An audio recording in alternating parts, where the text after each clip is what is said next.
Hello, I'm Eric Sondheimer of the Los Angeles Times. This is Coach Steve Miller. It's Sondy and the Coach Show, a special edition. We're going to talk about the high school basketball playoffs. But first, there's a little bit of controversy in football. There's a proposal coming about in the state legislature that would ban tackle football for all students before they reach high school age. And that's pretty incredible for me. I don't know why the politicians want to get involved in something that I think is a parental decision if you want your son or daughter to play tackle football before high school, but that's the case. Coach Miller, you think it's a good idea to ban kids from playing tackle football until they reach high school? I love the rule. It prevents kids from not physically developed yet from playing a game they could get paralyzed for life. There is a big difference between 8th grade size, a kid that is mature and a kid that's immature, and you could paralyze the guy for life. I like the rule. Let them play competitive flag football until they get to high school. It also, they don't get burned out. I think it's fine. I love the rule. It's similar to the pitching rules they have in Little League, where a kid can only pitch so many innings per week. They don't want to hurt his arm. They want to let him develop slowly, because so many pitchers need Tommy John surgery. Now that's going into high school, Tommy John, because they're pitching so many innings. I love the rule, and I love the fact that they might do it. Well, the people in Texas will love the rule too, because people will move to Texas because they love football there. I don't see a problem of kids playing tackle football if the parents want to do. There's some good coaches and there's some bad coaches, just like in every profession.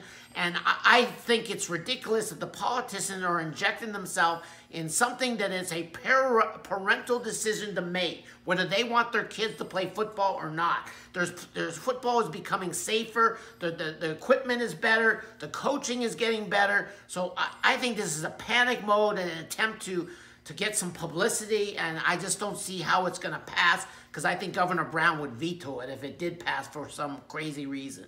Well, I love it for the safety of the kids. I have 3 grandchildren, and they don't need to play tackle football until high school. That's fine. Don't let them play. Don't let them play, but don't inject yourself into somebody else's decision. Hold on. There are some parents that are living vicariously through their kids. They're going to put their kids, because they played football, and they don't really look for the kid's interest. They just want him that he's going to play college or pro football. They're not looking at his future getting hurt. I understand your point. All I'm saying is leave it to the parents. You cannot ban tackle football before high school. That's kind of ridiculous. But moving on, the high school basketball playoffs begin. We're going to focus on the open division. Start with the city section. Westchester got the #1 seed. Fairfax is #2. Some very good first-round games. I think in this pairings overall, it worked out really good for Westchester and Fairfax, because their opening round games, there's a possibility of Fairfax could end up playing Taft in the semifinals, and Westchester would face Narbonne, and Westchester has the size, Narbonne has size, Taft has guards, Fairfax has guards, so those would be 2 close games if that happened. I think you're jumping up too early here.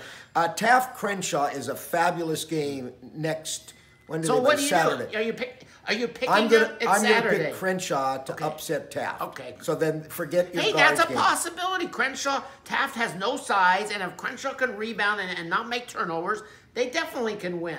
So that would be good. But again, advantage Fairfax. The other part of the bracket, Narbonne has been playing great.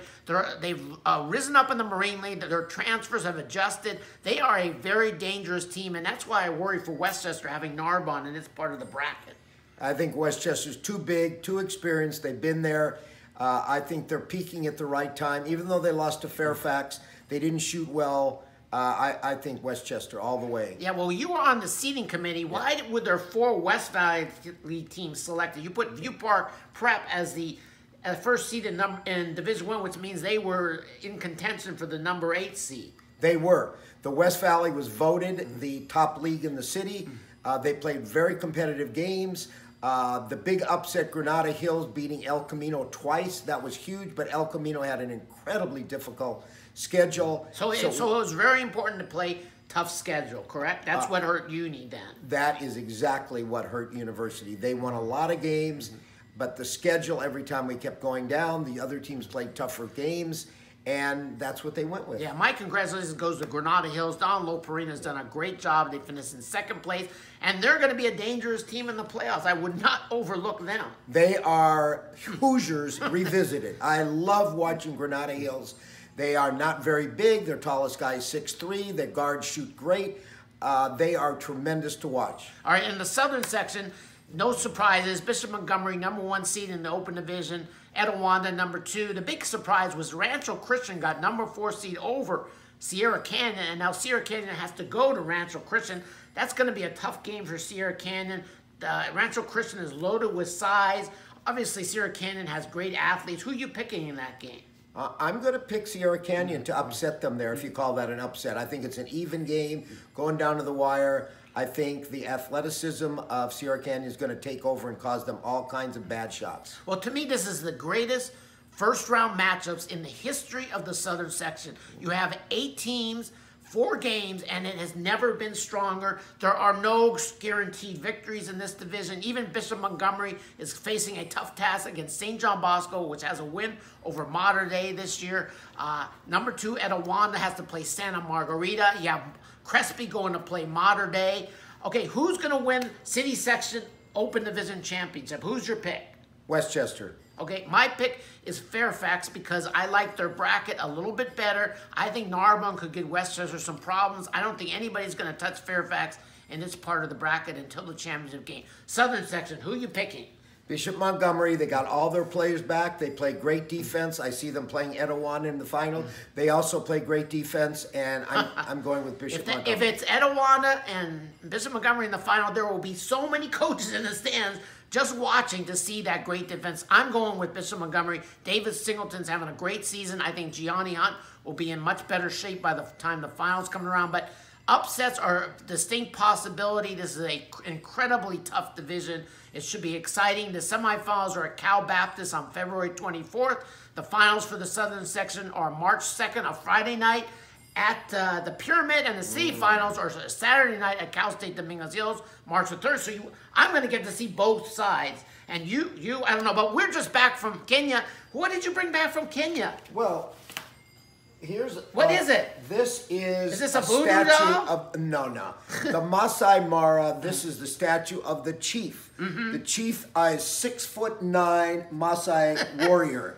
So this is appropriate for basketball. If you were still coaching, you would have brought one of those players I would have. I would have brought the 6'11". And would it be in a zoo magnet, right? Well, he might be interested in animals since he lives with animals constantly. Yeah, and it would be perfect. Hey, all the years you had a zoo magnet, how many vets did you produce? I'm sure there's a plethora. Could you name me one? Eric Jackson is a big time... a vet. Was there anybody? A veteran? Yeah, a veterinarian. I'll have to go down the list. Yeah, there are none. So thank you very much. That's our edition of the Coach and Sondy Show.